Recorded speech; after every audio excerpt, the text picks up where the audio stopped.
Alhamdulillah wassalatu wassalamu ala Rasulillah wa ala alihi wa sahbihi wa mawalah wa la hawla wa la quwata illa billahi wa ba'du. Alhamdulillah, di pagi menjelang siang ini kita bisa duduk untuk kembali bertalabul ilmi di Saung Sunda. Dan pembahasan di pagi hari ini kita akan membahas kisah tentang Ashabul Yamin. Kisah tentang orang-orang yang disebut dengan golongan kanan. Ma'asyiral muslimat yang dimuliakan Allah Subhanahu wa taala.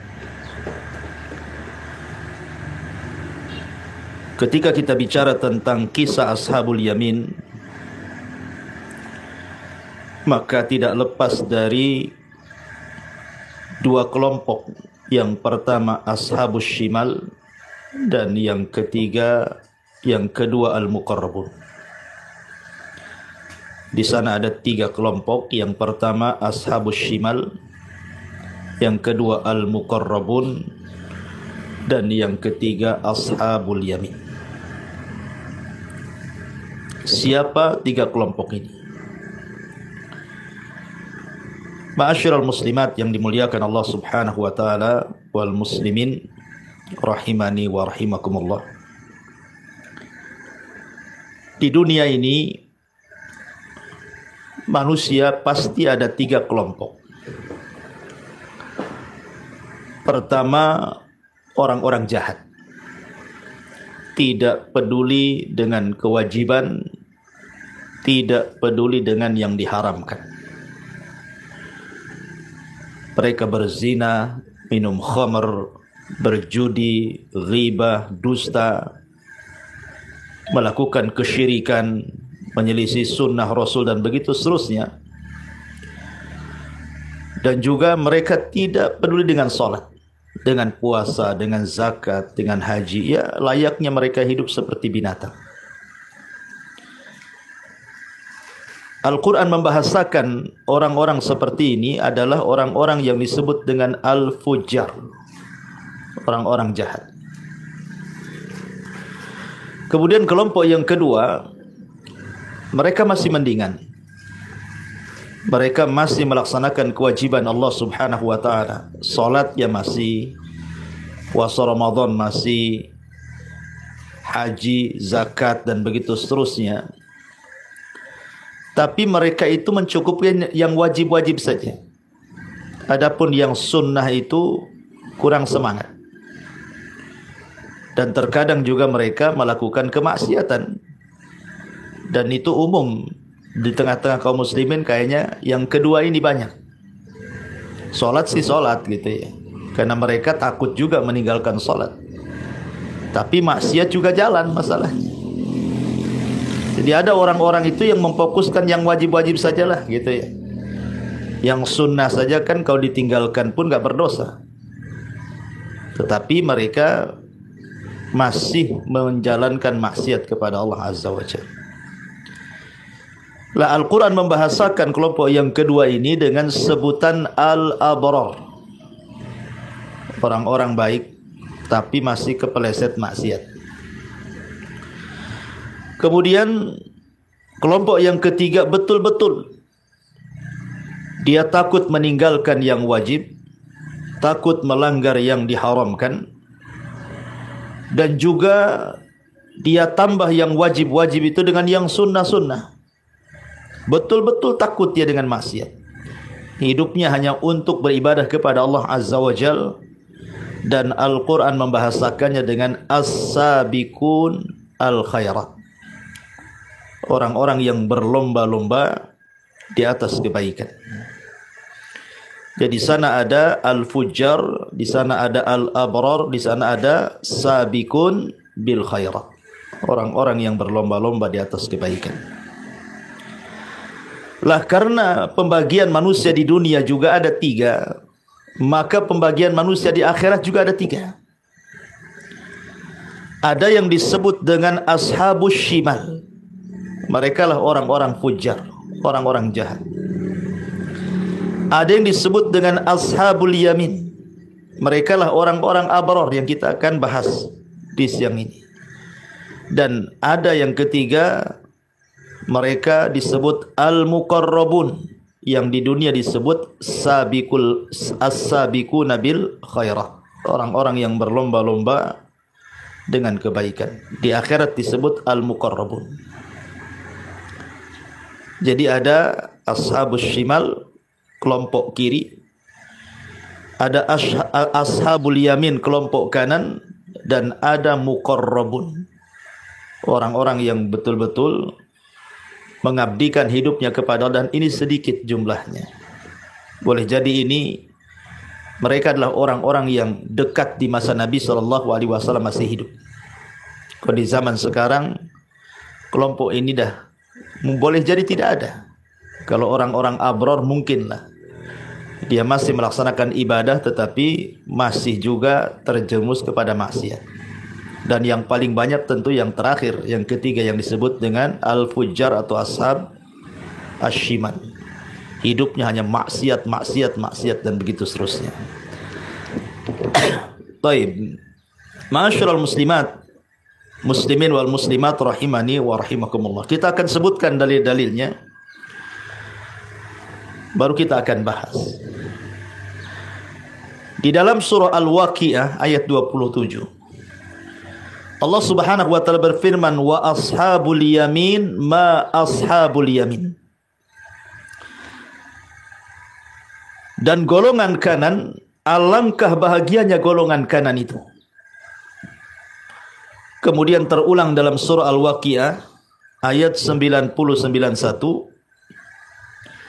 Wa amma in kana min ashabil yamin fasalamun laka min ashabil yamin.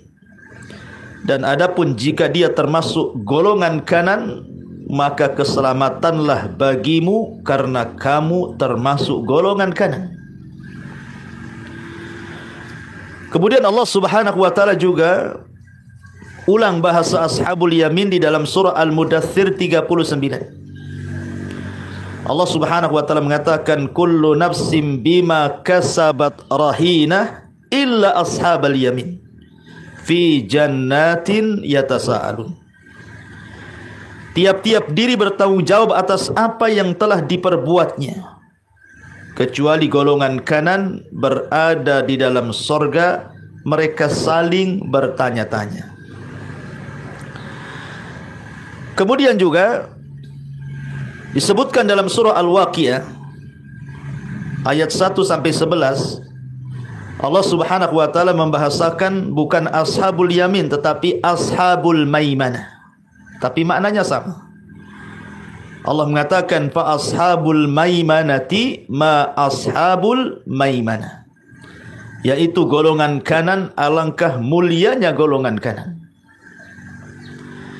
Kemudian juga disebutkan dalam surah Al-Balad ayat 17-18, Allah mengatakan thumma kana minal ladzina amanu wa tawassaw bis sabri wa tawassaw bil marhamati ulaika ashabul maimanah.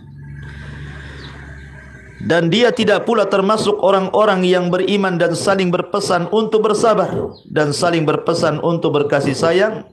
Mereka orang-orang yang beriman dan saling berpesan, itulah disebut dengan kelompok atau golongan kanan. Inilah dalil-dalil dalam Al-Quran yang disebutkan tentang siapa mereka golongan kanan itu. Pertanyaan pun muncul, kenapa mereka disebut golongan kanan? Dari mana istilah ini muncul? Apa maknanya? Maka para ulama,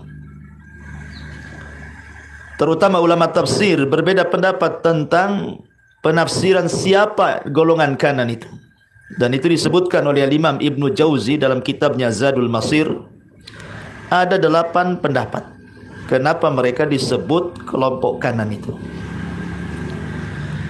Pendapat yang pertama, maksudnya ashabul yamin adalah alladzina kanu ala yamini Adam hina akhrajat dzurriyyatuhu atau hina ukhrijat dzurriyyatuhu min sulbihi. Disebut kelompok kanan itu karena ketika Adam alaihi salatu wasallam diciptakan, kemudian diusap punggungnya, itu kan keluar tuh ruh-ruh keturunannya. Menunjukkan perbedaan antara penciptaan ruh dan jasad. Kalau Adam jasadnya dulu diciptakan baru ruhnya. Kalau kita terbalik, ruhnya dulu baru jasad. Jadi ketika Allah itu mengusap punggung Adam itu keluar ruh-ruhnya yang begitu banyak tuh. Ada yang melesat ke kanan, ada yang melesat ke kiri. Lah yang melesat ke kanan itulah disebut ashabul yamin. Karena mereka dipastikan masuk surga. Tapi yang melesat ke kiri dipastikan masuk neraka. Ini penafsiran yang pertama. Penafsiran yang kedua, annahumul ladzina yu'tuna kutubahum bi aymanihim. Dan yang pertama pendapat Abdullah bin Abbas. Kemudian yang kedua, orang-orang yang saat catatan amalnya kelak pada hari kiamat itu diterbangkan. Maka manusia berbagai macam cara untuk mengambil catatan-catatannya, kitab-kitabnya. Ada yang mengambil dengan tangan kanannya, ada yang mengambil dengan tangan kirinya, ada yang mengambil dengan tangan kiri sebelah punggungnya. Kenapa kemudian ada 3 kelompok cara mengambil ini? Karena di dunia juga ada 3 kelompok. Ada mukmin, ada kafir, ada munafik. Adapun mukmin mengambil dengan tangan kanannya, adapun kafir dengan tangan kirinya. Adapun munafik karena parah dia, maka dia mengambil dengan tangan kiri di balik punggungnya. Kesulitan dia mengambil. Ini penafsiran yang kedua. Jadi ashabul yamin adalah orang-orang yang mereka mengambil catatannya dengan tangan kanannya. Dan dengan bangganya dia mengatakan, ha umuqra'u kitabiyah, baca kitabku, karena dia sudah tahu isinya. Ya. Tapi yang mengambil dengan tangan kirinya maunya dibuang saja, karena dia pun tahu isinya apa. Dan ini adalah pendapat Al-Imam Al-Qurtubi rahimahullahu ta'ala, diambil dari perkataan Imam Dhahhak. Kemudian yang ketiga, annahum alladzina kanu mayamina ala anfusihim ay mubarakin. Hasan Al-Basri dan juga Rabi mengatakan yang dimaksud ashabul yamin adalah mereka orang-orang yang diberkahi. Orang-orang yang diberkahi hidupnya. Dan makna berkah itu artinya kebaikan yang tidak akan lepas, bahkan bertambah. Di dunianya tenang hidupnya, walaupun banyak masalah dia tenang. Karena berkah hidupnya, hartanya berkah, suami istrinya berkah, anak-anaknya berkah, kendaraannya berkah, pokoknya berkah. Walaupun banyak musibah, banyak masalah, dia tidak bergeming dengan keberkahannya, ketenangan hatinya. Kemudian yang nomor 4, penafsiran sebagian ulama mengatakan annahumul ladzina ukhidu min syikki adamil aiman. Ada yang mengatakan bahwa mereka adalah orang-orang yang mengambil posisi sebelah kanan Adam. Kemudian yang nomor 5, annahum alladzina manzilatuhum 'anil yamin. Menurut Maimun ibn Mihran, mereka adalah orang-orang yang kedudukannya kelak di sorga itu sebelah kanan. Kemudian juga yang nomor 6, annahum ahlul jannah. Al-Imam Sudi mengatakan yang dimaksud ashabul yamin adalah orang-orang yang dipastikan masuk surga. Orang-orang yang dipastikan masuk surga. Karena orang masuk surga itu dengan 2 cara. Pertama, direct langsung, tidak singgah-singgah lagi, tanpa hisab, tanpa azab. Mereka lah muqarrabun. Kemudian ada orang yang masuk surga tetapi karena syafaat. Atau boleh juga masuk neraka dulu kemudian dimasukkan ke dalam surga karena syafaat dan rahmat.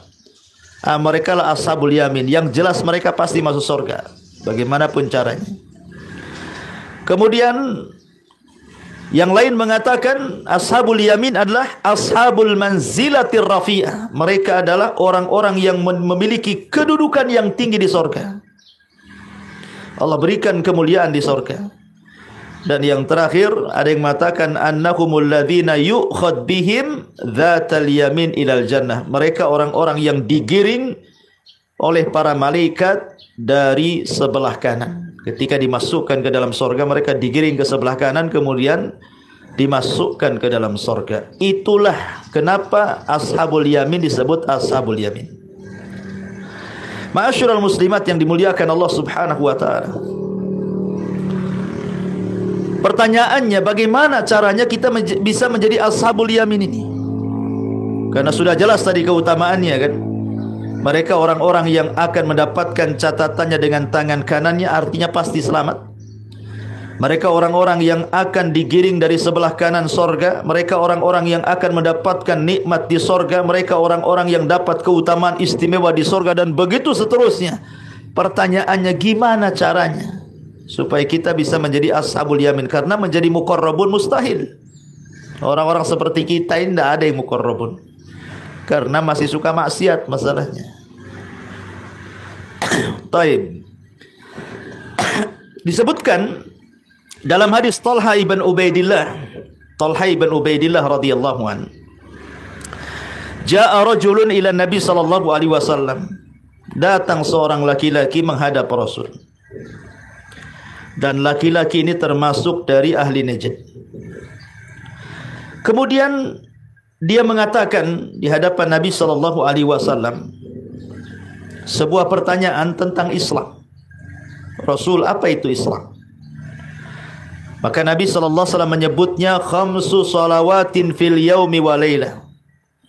Engkau melaksanakan salat 5 waktu sehari semalam, engkau melaksanakan puasa Ramadan, dan begitu seterusnya.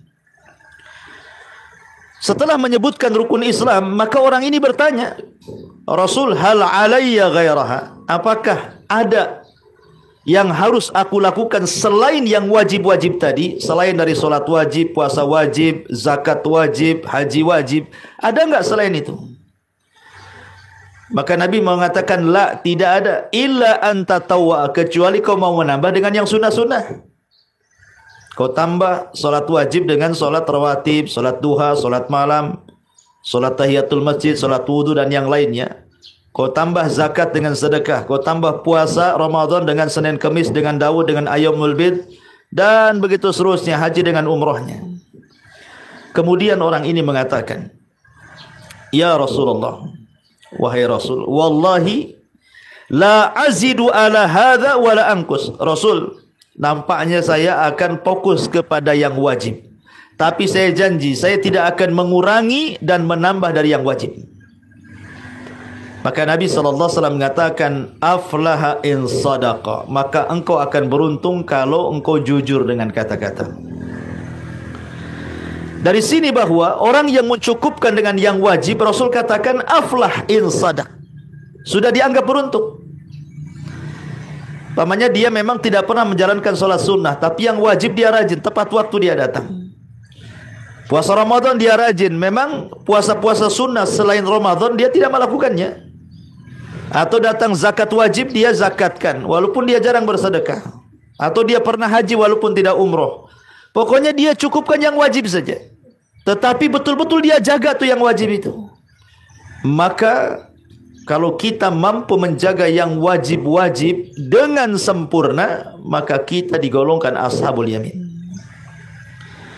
Tapi kalau seandainya kita mau tambah juga, solat wajib dengan semua solat sunnahnya, puasa Ramadan wajib dengan semua puasa sunnahnya, zakat wajib dengan berbagai macam sedekah, infak dan sedekahnya, haji juga dia tambah, berumrah berkali-kali, dan begitu seterusnya, maka derajatnya bukan menjadi ashabul yamin lagi, ibu akan menjadi ashab al-muqarrabun, naik tingkatannya. Dan itu berdasarkan hadis qudsi. Allah Subhanahu wa taala berfirman, man 'adali waliyan faqad adzantuhu bil harbi. Wa ma taqarraba ilayya 'abdi mimma aftaradtuhu 'alaihi wa la yazalu 'abdi yataqarrabu ilayya bin nawafil hatta uhibbahu fa idza ahbabtuhu kuntu sam'ahu alladhi yasma'u bihi wa basarahu alladhi yabsiru bihi wa yadahu alladhi yabtashu biha wa yadahu allati yabtishu biha wa rijlahu allati yamshi biha. Kata Nabi SAW dalam hadis qudsi, Allah berfirman, siapa yang memusuhi wali-waliku, maka dia telah mengumumkan perang melawan aku. Siapapun, kata Allah, mendekatkan aku dengan melaksanakan kewajibannya dia jaga betul, maka dia akan dekat dengan Allah. Tapi siapa yang menambah dengan yang sunnah, maka kalau dia terus melakukan yang sunnah di luar yang wajib, maka aku akan makin cinta dengan hamba itu.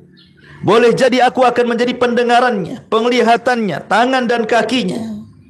Artinya bahwa orang yang memperhatikan sebuah kewajiban ditambah dengan yang sunnah-sunnah, maka derajat kita akan naik ke derajat muqarrabun, sabiqun bil khairat. Tapi kalau mencukupkan yang wajib-wajib saja, maka kita hanya masuk kepada ashabul yamin.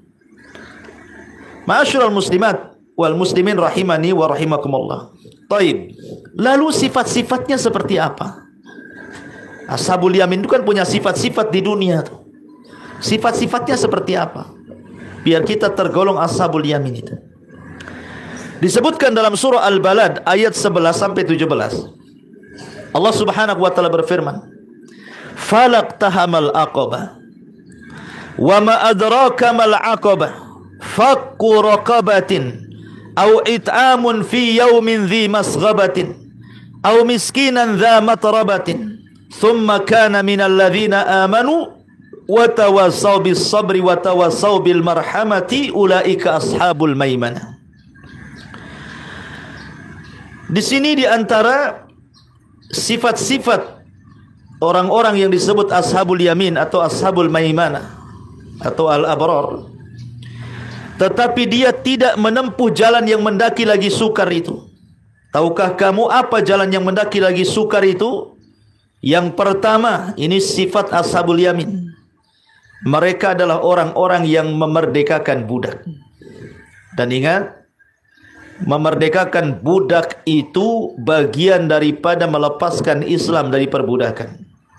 Karena ada orang yang sinis dengan Islam dan mengatakan Islam kok masih membahas masalah hukum-hukum perbudakan.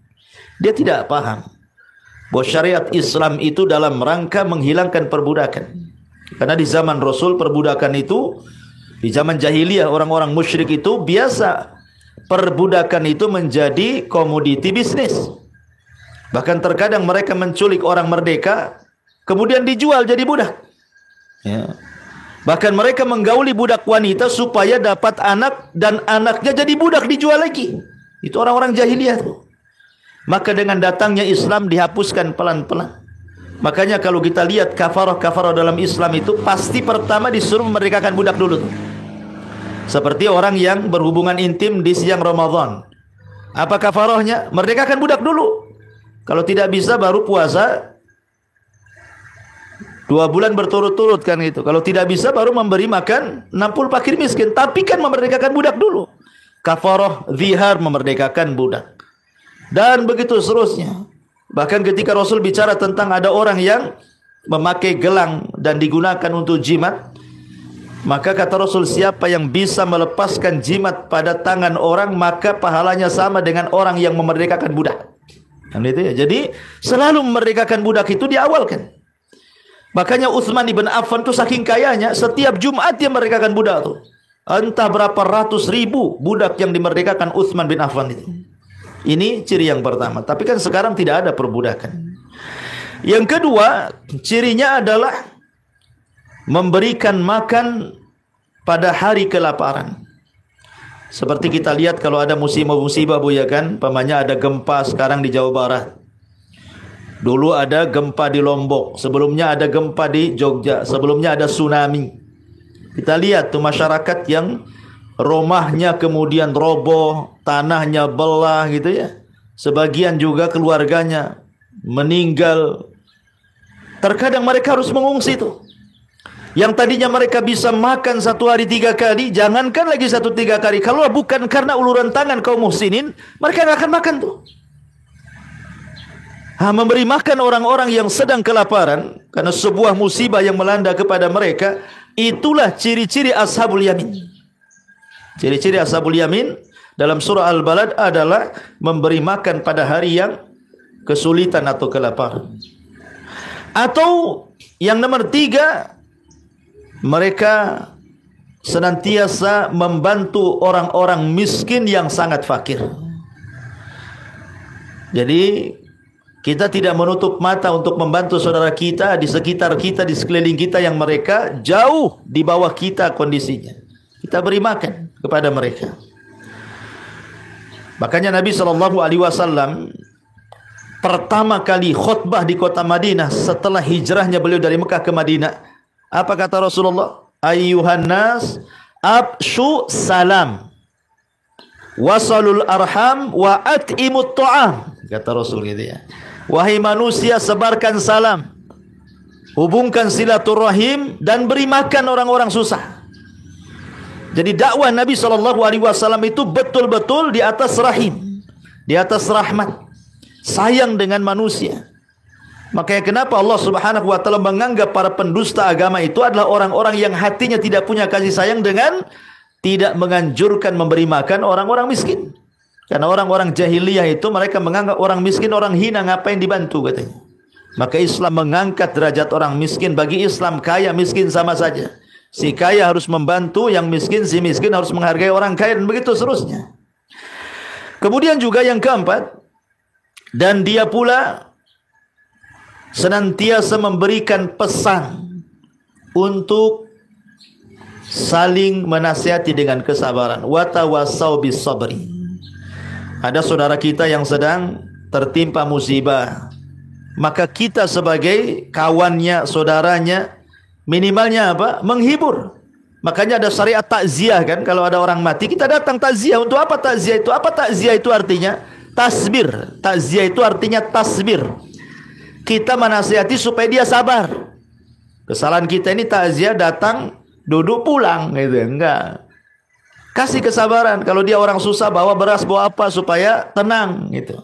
Kasih ucapan-ucapan optimis supaya dia tidak sedih, ya. Dan itu sebaik-baik amal soleh. Sebaik-baik amal soleh itu jabrul qulub, kata Rasulullah. Ya, jabrul qulub itu artinya menutup kesedihan orang. Kata Nabi SAW ketika ditanya, Rasul, amalan yang paling dicintai Allah itu apa? Maka Rasul mengatakan, sururun tudkhiluhu ala qalbil muslim. Sebuah kesenangan yang Anda masukkan ke hati seorang muslim. Karena setiap manusia itu tidak lepas daripada kesedihan, stres, bingung. Itulah manusia. Sehingga diperlukan orang-orang yang bisa melapangkan dadanya, menasihatinya, menghiburnya. Jangan pernah menyulitkan orang. Orang itu sudah sulit dengan pasangannya, dengan anaknya, dengan ekonominya, dengan pekerjaannya. Kita pula menyempitkan hatinya dengan menggibahnya, mengambil haknya, dan begitu seterusnya. Mana jabrul qulub? Jabrul qulub itu penting, menutup kesedihan orang. Kemudian juga ciri yang lainnya disebutkan di sini adalah mereka orang-orang yang saling berpesan untuk berkasih sayang. Untuk berkasih sayang. Di mana orang tua menyayangi yang muda menghormati yang tua. Makanya ada hak-hak suami istri, ada hak bertetangga, ada hak manusia, bahkan ada hak binatang pun dibahas. Dan hak-hak itu asasnya adalah kasih sayang. Ma'asyiral muslimat yang dimuliakan, muslimin wal muslimat yang dimuliakan Allah Subhanahu wa taala. Inilah di antara sifat-sifat ashabul yamin yang disebutkan dalam surah Al-Balad ayat 11 sampai 17. Kemudian apa balasannya? Kalau kita sudah mengamalkan ciri-cirinya seperti ini, kemudian apa saja yang harus kita lakukan? Lalu apa yang akan Allah berikan kepada kita kalau kita termasuk ashabul yamin ini? Subhanallah. Ibu bapak bisa membaca surah Al-Waqiah ayat 27 sampai 34. Ayat 27 sampai 34. Perhatikan.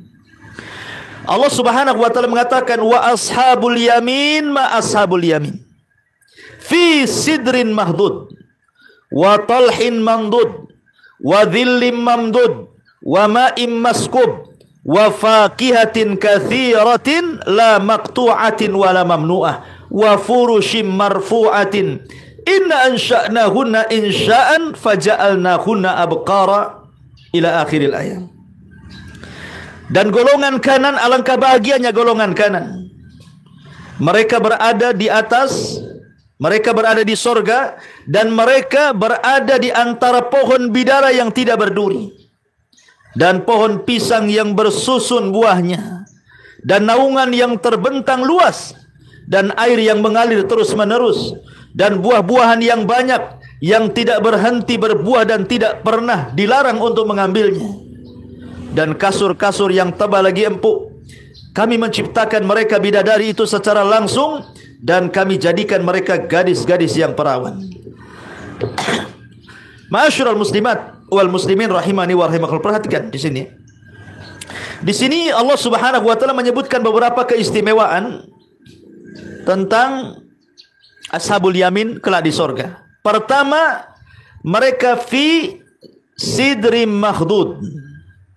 Ini kinayah daripada mereka diberikan naungan oleh pohon-pohon surga. Bahkan ada satu pohon sorga itu ibu bapak, yang kalau kita pacu nih, naik kuda balap, itu tidak akan terputus padahal kita sudah berlari 100 tahun. Ibaratnya gini bu ya, kalau saya punya rumah, otomatis kan akan semakin indah rumah itu kalau ada penghijauan di sekitarnya. Kemudian adalah pohon mangga, pohon jambu, pohon apa namanya, jangan salak aja lah kan. Yang penting yang tinggi-tinggi yang bisa bernaung kan. Kemudian rasanya enak kalau kita taruh kursi gitu ya. Kemudian kita makan siang di situ pakai ikan asin, pakai apalagi sayur asem ya. Tapi yang enak yang masaknya ya. Kalau kita duduk di situ itu siang-siang dengan angin sepoi-sepoi itu rasanya enak kali itu ya. Tetapi masalahnya kan tidak senantiasa naungan pohon itu akan menaungi kita. Kalau matahari sudah bergerak sedikit ke barat saja sudah beda tuh. Sudah kena panas lagi kita ya. Jadi di sorga itu tidak seperti itu naungan pohonnya. Jadi 100 tahun berpacu dengan kuda balap itu tidak hilang naungannya, subhanallah. Jadi kita bisa bersenang-senang di bawah pohon itu. Itulah fi sidrim mahdud di antara maknanya. Kemudian juga ada yang memaknai maksudnya fi sidrim mahdud di sini adalah as-samaru at-tayyibu. Jadi buah-buahannya segar. Kalau kita ini mau makan buah harus metik baru dianggap segar. Tapi kalau sudah masuk ke pasar itu kan beli apa saja mesti ada yang busuk. Mesti ada yang tidak enak gitu ya. Ya karena di dunia ini mencari yang segar susah. Kecuali harus punya kebunnya sendiri. Gitu. Ya terpaksalah ke pasar yang sudah terkadang-kadang sudah 100 tahun dia jual tuh. Entah gimana rasanya. Ya. Kadang-kadang kena tipu ya, yang di atas saja yang segar, udah dikilokan rupanya bawahnya udah busuk semua. Jadi itulah sidrim mahdud dan itu diperuntukkan untuk ashabul yamin. Kemudian yang kedua wa talhim mandud. Talhin mandud artinya pohon yang sangat besar dan banyak. Ya, kemudian semuanya berbuah dan buahnya itu kepengen kita memakannya. Kayak orang ngidam tuh, Bu. Ibu kalau ngidam kan jangan pengen makan balsem lah, ngidamnya pengen makan buah mangga gitu kan. Adalah tetangga itu punya mangga, rasanya liurnya itu bercucur-cucur tuh kalau tengok mangga. Nah, di sorga itu lihat buah itu pengen makan. Ya. Dan tidak ada musimnya. Musim di dunia kan repot nih, gak ada musimnya, ngidam pula kan stres jadinya. Ya. Di sorga itu nanti disebutkan la maqtu'atun wala mamnu'ah, sudah tidak ada musimnya, musim terus, tidak pula dilarang mengambilnya. Kalau kita kan lagi musim kebun-kebun orang, ya tidak mungkin lah kita ambil kan kecuali beli. Ya, jadi di sorga itu luar biasa. Itu maknanya talhim mandud. Ada juga yang mengatakan talhim mandud adalah tadi pohon-pohon pisang yang bersusun-susun buahnya. Bahkan bukan hanya buah-buahannya saja, binatangnya pun demikian. Ada seorang laki-laki datang kepada Nabi SAW, ya Rasulullah, hal fil jannati min ibi. Rasul, di surga itu ada unta nggak? Namanya orang Baduy suka dengan unta. Ya, jadi orang Baduy itu kan suka dengan unta. Jadi dia tanya tuh, saya kalau masuk surga Rasul, di surga ada unta nggak? Gitu. Maka Nabi SAW mengatakan, iyadkhulakallah al jannata yakunu laka fiha mashtahat nafsuka waladzat ainuka Kalau engkau masukkan ke dalam surga, kata Rasul, maka apapun yang kau inginkan pasti tercapai. Makanan selezat apapun sudah dihadirkan di depan. Tinggal menghayal saja sudah ada gitu. Kalau kita kan menghayal kan makin kurus tuh, karena nggak ada duit. Ya. Jadi di surga itu apapun yang kita hayalkan sudah ada. Sampai ke seperti itu keindahan surga itu. Kemudian juga yang ketiga keutamaannya wa ma'im maskub. Ashabul yamin akan mendapatkan ma'im maskub. Artinya kathirun minal uyun wal anhar. Di surga itu akan banyak mata air, sungai-sungai yang sangat indah, semua bisa diminum. Sampai-sampai disebutkan dalam surah Muhammad ayat 15 itu. Mathalul jannati allati wu'idal muttaqun. Fiha anharum min ma'in ghairi asin. Wa anharum min labadin lam yataghayyar ta'mu. Wa anharum min khamrin ladhati lisyaribin. Wa anharum min asali musaffah.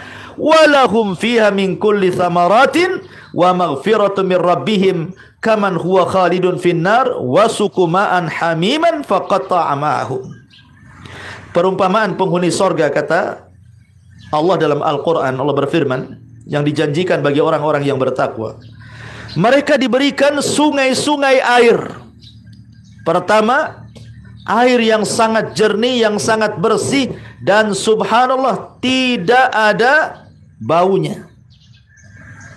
Kita saja cari air bersih, bayar. Ibu makan di warung, dikasihlah air mineral kan gitu, dibayar juga tuh.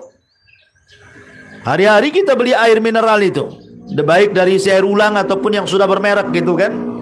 Nggak pernah kita, walaupun kita punya sumur, was-was tuh kalau minum tuh. Padahal sudah ada sumurnya, jelas-jelas sumur kan, dari air, jernih lagi. Ketika kita mau minum langsung itu was-was kita ini. Atau paksa tak jadi, tetap aja minum dari isi air ulang tuh. Pada terkadang sumur kita lebih bersih, tapi was-was gitu ya. Di surga itu subhanallah, ya, semuanya jernih, tidak berbau dan bisa diminum, dan tidak pernah berubah. Saya waktu pulang ke Majalengka kemarin, dulu waktu masih kecil, waktu SD itu ada 4 sungai di belakang rumah. Semua bisa dipakai. Orang mandi di situ, ya orang bawa cucian nyuci di sungai itu. Subhanallah, dulu masih kecil-kecil berenang di situ cari ikan apa. Sekarang pulang semua jadi limbah tahu. Nggak ada. Ke sana limbah tahu, ke sini limbah tahu. Semua jadi limbah tahu. Berubah semuanya. Mau nengok pun tak mau. Udah kecium baunya dulu dari atas. Apalagi mau jegur gitu ya. Tapi di surga nggak ada yang kayak gitu itu. Nggak akan berubah airnya. Ya, luar biasa. Kemudian juga yang lebih daripada itu, wa anharun min labanin lam yataghayyar ta'am. Bahkan sungai, ada namanya sungai susu, itu mengalir. Kalau di dunia ini susu beli kalengan, ya kan, susu bendera kalengan. Kadang-kadang nunggu di peternakan, kalau tidak diperah ya nggak ada susu lah. Sampai-sampai dulu ada alternatif, karena tidak ada susu sapi, akhirnya apa? Pakai keledai, kedelai pula. Pakai kedelai gitu ya, susu kedelai jadinya kan. Nah, di dunia ini susah gitu ya, di akhiratnya tinggal nyidu saja. Subhanallah. Yang luar biasanya adalah Allah mengatakan lam yataghayyar ta'muh, tidak berubah rasanya. Kita saja di dunia ini mau minum susu, kita tuangkan tuh susu di gelas itu, biarkanlah 1 bulan jangan diminum, bulan depan baru diminum tuh. Kira-kira gimana rasanya itu? Apa enggak diare hari-hari itu? Penyakit tuh susu di dunia ini. Kalau tidak segera diminum segarnya gitu ya, kalau dibiarin berhari-hari, kemudian jadi fermentasi, jadi penyakit jadinya, jadi racun. Ya. Tapi di surga lam yataghayyar ta'mu. Wa anharun min asalin musaffa. Luar biasa lagi, ada 1 sungai itu semua madu. Kita aja mau cari madu di peternakan perang dulu dengan tawon. Ya. Itu saja dah mahal 1 botolnya. Apalagi kalau madu Yaman itu, madu sidar itu, 1 botol setengah kilo bisa juta-juta harganya. Di surga tinggal nyidu saja dan sudah tersaring. Ya. Bahkan yang lebih hebat lagi, Allah mengatakan wa anharu min khamrin ladzatil syaribin. Dan ada sungai semua khamr murni. Kalau orang-orang barat tuh kadang-kadang mereka menyimpan khamr itu sampai ratusan tahun, supaya makin enak, makin mahal tuh. Bisa ratusan juta harganya itu ya, yang usia khamr sekian tahun itu. Di surga tidak perlu, tinggal nyidu saja, tidak usah beli. Di dunia makan minum khamr paling kecil kepalanya sewaktu. Ya, coba saja kalau orang nggak pernah minum khamr, kata orang peminum itu pusing tuh kalau baru belajar itu. Kalau yang parah ya udah tidur disolokan lah. Ya, udah nggak sadar kan? Ya. Tapi di surga Allah mengatakan ladzati lisyaribin. Minumnya itu lezat rasanya. Makanya jangan coba-coba minum di dunia. Kata Rasulullah, man syaribal khamra fid dunya lam yashrabhu fil akhirah. Siapa yang mabok di dunia dia tidak akan mabok di akhirat. Ini dari sungai-sungainya. Bahkan dalam sebuah hadis itu bukan semacam sungai tetapi lautan. Dalam hadis yang dihasankan oleh Imam Tirmidzi, inna fil jannati bahrul ma'i wa bahrul asali wa bahrul labani wa bahrul khamri thumma tashaqqaqul anharu ba'du. Sesungguhnya di sorga itu ada samudra air, samudra madu, samudra susu, samudra arak. Kemudian sungai-sungai bercabang dari samudra-samudra itu. Artinya tidak akan pernah kering. Ya. Kita lihat danau-danau saja di Batam ini makin mengering kalau tidak hujan tuh. Sungai-sungai makin surut, nunggu hujan dulu gitu ya. Di sana subhanallah itu alirannya dari laut-laut. Jadi yang mengalir ke sungai-sungai sorga itu dari lautan tuh.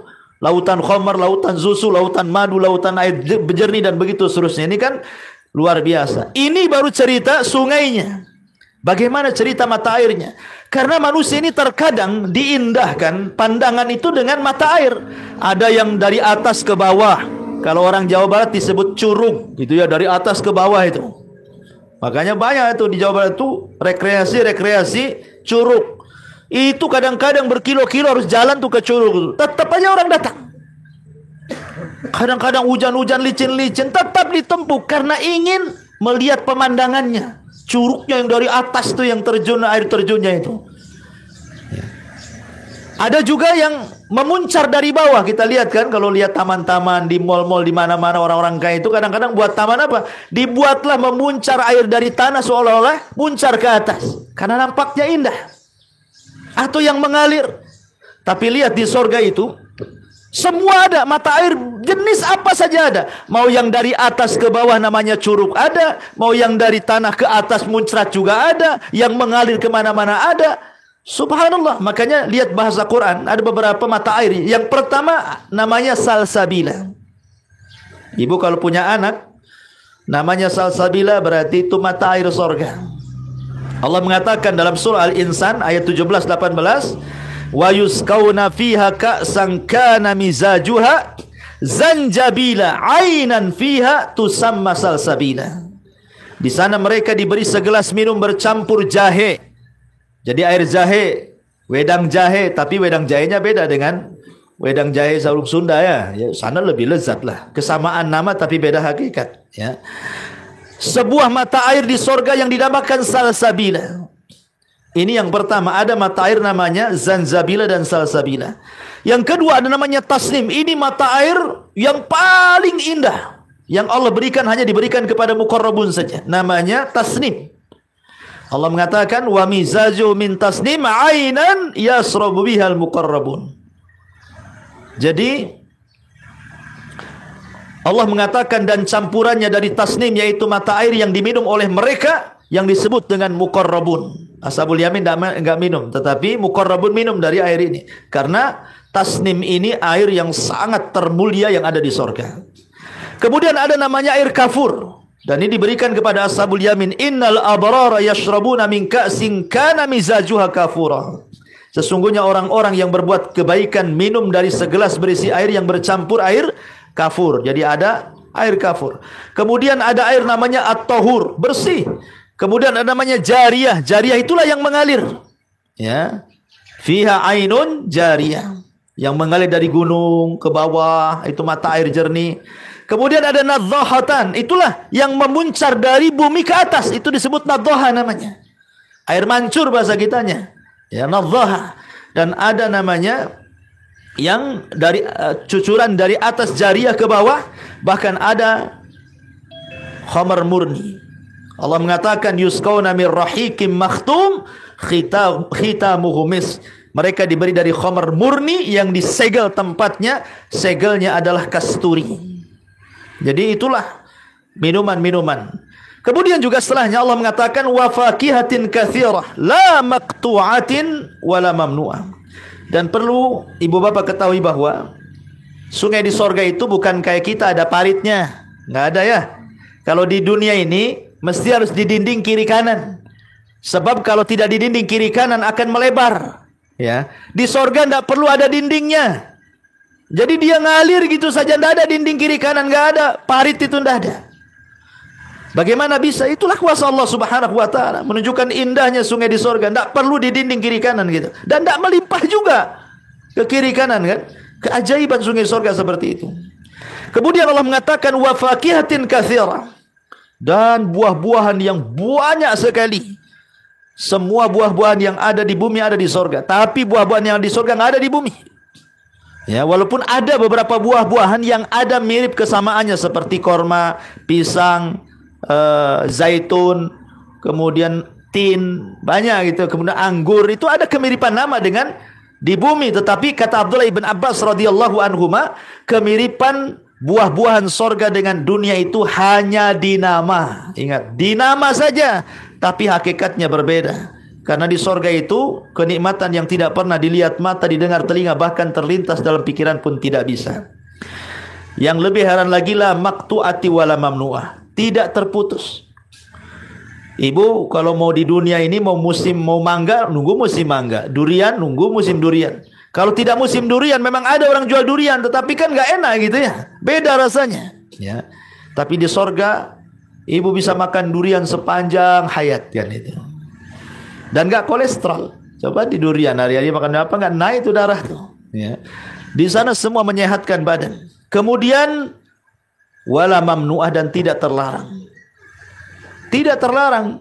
Di sini kan repot nih, kebun orang nggak bisa izin dulu, beli dulu. Kadang-kadang dikasih, kadang-kadang enggak. Kadang-kadang dijual, kadang-kadang enggak. Tapi di sana tidak dilarang. Boleh dipetik di mana saja. Yang lebih hebat lagi, tidak perlu pakai alat untuk memetiknya. Apalagi sampai manjat, apalagi sampai perang sama semut merah, itu tidak perlu. Ya. Jadi Allah mengatakan wa dzullilat kutufuha tadlila, dahannya yang kemudian mendekat kepada kita. Jadi ibu bisa metik sambil baring, ibu bisa metik sambil duduk, sambil berdiri, sambil jalan, karena dahan yang mendekat. Kemudian setelah dipetik buahnya, ada lagi buah dari bekas petikannya, kan luar biasa itu. Ya. Begitulah memang surga. Kemudian juga Allah mengatakan inna ansha'nahunna insha'an faja'alnahunna abkara, dan orang yang masuk surga kalau dia perempuan tidak akan menjadi tua.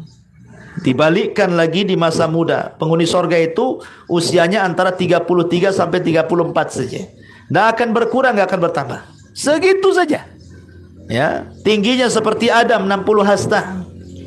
Bahkan mereka kalau memang penduduk dunia, wanita-wanita penduduk dunia yang masuk ke dalam sorga, maka jauh lebih cantik dibandingkan bidadari. Karena Al-Quran tidak mensifatkan wanita dunia yang masuk sorga. Quran itu semua mensifati bidadari. Sampai-sampai Ummu Salamah datang kepada Nabi SAW dan mengatakan, ya Rasulullah, kenapa Al-Quran tidak mensifatkan wanita-wanita dunia yang masuk surga? Kok Quran itu hanya mensifati bidadari saja? Mana sifat-sifat kami kalau Allah takdirkan masuk surga? Maka Rasul mengatakan, sungguh wanita-wanita dunia yang masuk surga jauh lebih indah dibandingkan bidadari. Kenapa? Kata Rasul SAW, karena bidadari mereka diciptakan tanpa ibadah, sementara wanita surga dengan susah payah masuk surga dengan ibadah. Maka mereka jauh lebih indah dibandingkan bidadari. Ini yang disebutkan di dalam surah Al-Waqi'ah ini. Taib. Inilah balasan kepada ashabul yamin. Ma'asyiral muslimat yang dimuliakan Allah Subhanahu wa taala, ibu bapak yang dimuliakan Allah Azza wa Jalla. Taib. Kembali ke tema awal tadi. Manusia terbagi menjadi 3. Ashabul yamin sudah saya jelaskan. Kemudian yang kedua ashabus shimal. Siapa ashabus shimal ini? Ini lawan daripada ashabul yamin.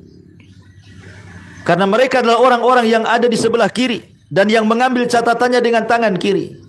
Ashabus shimal ini disebutkan di dalam surah Al-Waqi'ah ayat 1 sampai 11. Allah Subhanahu wa taala sebutkan di dalam surah Al-Waqi'ah ayat 41 sampai 46. 41 sampai 46. Allah mengatakan, wa ashabus shimali ma ashabus shimal. Golongan kiri alangkah sengsaranya golongan kiri. Fi samumin wa hamim. Mereka disiksa dengan angin yang sangat panas dan air yang mendidih. Kalau ibu pernah hidup di padang pasir, kita kan nggak pernah hidup di padang pasir sih masalahnya ya. Di padang pasir itu kalau musim panas bu, ya, itu ada hawa-hawa panas tertentu yang entah datang dari mana, itu membuat dari atas kepala sampai ke kaki itu mendidih. Pokoknya tenggorokan itu kayak panas sekali, haus. Ya. Lah itulah yang disebut dengan samum namanya. Al-Quran menyebut dengan kalimat samum. Nanti orang masuk neraka itu akan merasakan hawa panas yang luar biasa, yang membuat panas leher ini, tenggorokan ini panas sekali, haus sekali, tersiksa dengan panas itu. Ibaratnya ibu masuk sauna lah bu ya. Kemudian kita buatlah sauna itu temperaturnya agak tinggi. Berapalah ibu sanggup masuk kotak sauna itu? 20 menit, 30 menit itu udah kepanasan lebih daripada itu, bukannya putih makin gosong kan itu ya, kebakar. Ya. Seperti itulah hawa panas yang luar biasa. Dan inilah hawa panas yang akan dihantarkan kepada ashabus shimal. Bukan itu saja, hamim. Hamim itu air mendidih. Jadi kalau dia sudah kepanasan, nih hawanya sudah panas kan, bawaannya mau minum saja. Ketika mereka disodorkan minuman, rupanya minumannya apa? Air mendidih. Coba bayangkan. Hawanya sudah panas, leher sudah kepanasan, tenggorokan sudah kehausan. Ketika mau minum dikasih pula air mendidih. La ilaha illallah. Ya. Kemudian wadhillim min yahmum. Dan mereka disiksa dengan naungan asap yang sangat hitam yang membawa panas. Dan ini bentuk celaan. Allah ingin mencela. Kalau kalian ingin naungan kan, kalau kita ini kena panas matahari, otomatis kita ingin dapat naungan. Entah itu berupa pohon, entah berupa atap, pokoknya dinaungilah. Ya. Jadi kalau penduduk neraka itu mereka mengatakan, ya Allah, panas luar biasa dari atas ini, berikan naungan kepada kami. Kemudian datang naungan itu berupa apa? Berupa asap hitam. Asap hitam yang keluar dari api. Bayangkan, kita aja bakar-bakar plastik, bakar-bakar apa tuh asap hitam tuh. Sempat masuk ke muka saja, rasanya kayak apa tuh. Jadi kalau mereka kepanasan, mereka diberikan air mendidih. Kalau mereka ingin naungan, dikasih naungan seperti itu. Kemudian Allah mengatakan, la baridi wala karim. La barid wala karim. Tidak sejuk dan tidak menyenangkan. Namanya panas. Bahasa Sundanya haredang-haredang, panas kan itu. Ya. Coba lo orang haredang itu gimana? Buka baju, tidak ada sejuk, dikasih kipas malah makin panas gitu kan. Stres orang itu. Apalagi neraka tidak ada dinginnya, nggak ada enaknya gitu ya. Kemudian Allah mengatakan alasannya, innahum kanu qabla dzalika mutrafin. Sesungguhnya mereka sebelum itu, kenapa Allah buatkan ashabus shimal itu? Karena ketika di dunia mereka merasa sudah mendapatkan kemewahan semuanya. Mereka ingin dapat naungan, masuk ke rumah mewah. Ingin dingin, tinggal setel AC. Ya kan? Ingin minum, mau jus apa saja ada. Coba. Ingin apa lagi? Sekarang di dunia kita sudah merasakan semuanya. Sekarang dibalik di akhirat dicabut semua nikmatnya. Mau naungan dikasih asap. Mau minum dikasih air mendidih. Mau kipas dikasih hawa panas. La ilaha illallah. Kenapa di sini Allah mengatakan sesungguhnya mereka sebelum itu hidup mewah-mewah? Karena kemewahan itulah yang melalaikan segalanya. Allah mengatakan, kalla innal insana la yatgha an ra'ahus taghna. Sekali-kali apabila Allah sudah bentangkan kekayaan itu, biasanya mereka melampaui batas, lupa diri. Karena biasanya kekayaan ini yang melupakan diri. Lihat Qarun, bagaimana lupa diri. Namrud, Fir'aun, dan Quran itu ketika menyebutkan kisah-kisah ini karena memang ada orangnya seperti mereka. Ya. Kemudian Allah mengatakan, wa kanu yusirruna ala al-hinthil azim. Mereka terus-menerus mengerjakan dosa besar. Jadi ashabus shimal adalah orang-orang yang tidak pernah meninggalkan dosa besar. Hobi zina, hobi minum, hobi berdusta, hobi ghibah, hobi macam-macam dari kemaksiatan. wa kanu yaquluna a inna idza mitna wa kunna turaban wa idhaman a inna lamab'utsun. Dan mereka juga mengatakan, apabila kami telah mati menjadi tanah dan tulang-tulang, apakah kami benar-benar akan dibangkitkan? Enggak percaya dengan kehidupan akhirat. Karena biasanya orang yang terlena dengan dunia itu enggak akan yakin dengan kehidupan akhirat. Dongeng aja itu cerita surga itu. Karena buktinya juga dia tidak mengejar surga. Ya, makanya orang-orang seperti ini enggak yakin. Qul innal awwalina wal akhirin lamajmu'una ila miqati yaumil ma'lum thumma innakum ayyuhadh dhalun al mukadzibun la'aqiluna min syajarati min zakum. Apakah nenek moyang kami yang terdahulu akan dibangkitkan juga? Katakan ya Muhammad, sungguh orang-orang terdahulu dan kemudian benar-benar akan dikumpulkan pada waktu tertentu, yaitu hari yang sudah didahulukan. Kemudian sungguh kamu wahai orang-orang sesat lagi pendusta. Apa kata Allah? La'aqiluna min syajarati zakum. Di sini Allah mulai lagi azab bagi penduduk neraka. Tadi kan cerita minuman tuh, cerita Hawa. Ya, pengen naungan dikasih asap hitam, pengen minum dikasih air yang mendidih, pengen hawa dingin dikasih hawa panas. Sekarang cerita makanan. Allah mengatakan, "Fash wala akiluna min syajarati min zakum." Pasti mereka akan memakan pohon zakum. Pohon zakum ini pohon neraka. Dan pohon ini berbuah, buahnya berduri. Jadi kalau dimakan itu tenggorok nyelip di tenggorokan, gak akan bisa masuk ke perut dan menghancurkan kerongkongan. Itulah pohon zakum, pohon yang sangat mengerikan yang hanya tumbuh di neraka itu. Nabi sebut dengan pohon zakum. Makanya Allah mengatakan, la akiluna min syajarati zakum famali'una minhal butun fasyaribuna alaihi min hamim fasyaribuna syurbal him hadza nuzuluhum yaumuddin. Lalu kamu akan memenuhi perut-perutmu dengan zakum itu, naudzubillah. Selain itu juga untuk menawarkan zakum, kamu akan meminum air yang sangat panas. Jadi ketika penduduk neraka itu lapar, Bu ya, nanti dikasih buah zakum tuh. Ketika buah zakumnya kemudian mandek di tenggorokan karena berduri semua, tidak bisa masuk ke perut, maka mereka pun kesedak pengen minum. Dikasih minum, apa kata Allah? Fasyaribuna alaihi min hamim. Maka mereka akan minum dengan air yang sangat panas. Maka kamu minum bagikan unta yang sangat haus. Inilah hidangan untuk mereka pada hari pembalasan. Inilah yang disebut dengan ashabus shimal.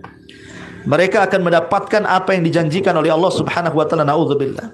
Dan tentu sifat yang paling tinggi adalah al-muqarrabun.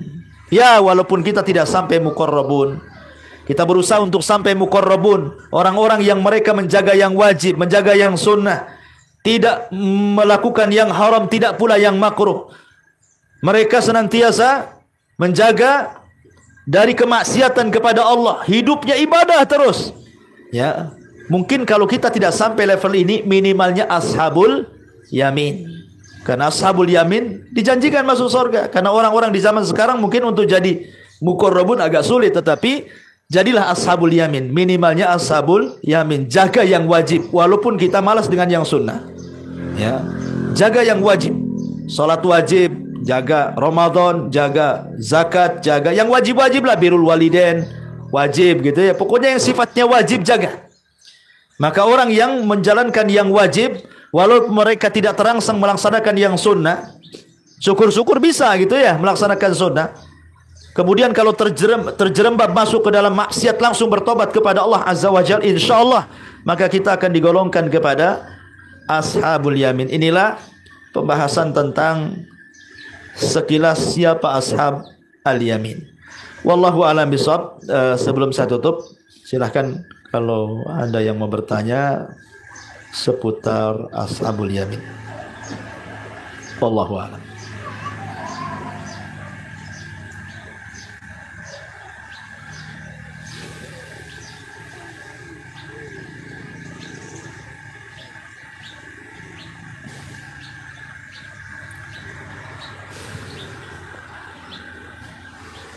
Enggak ada?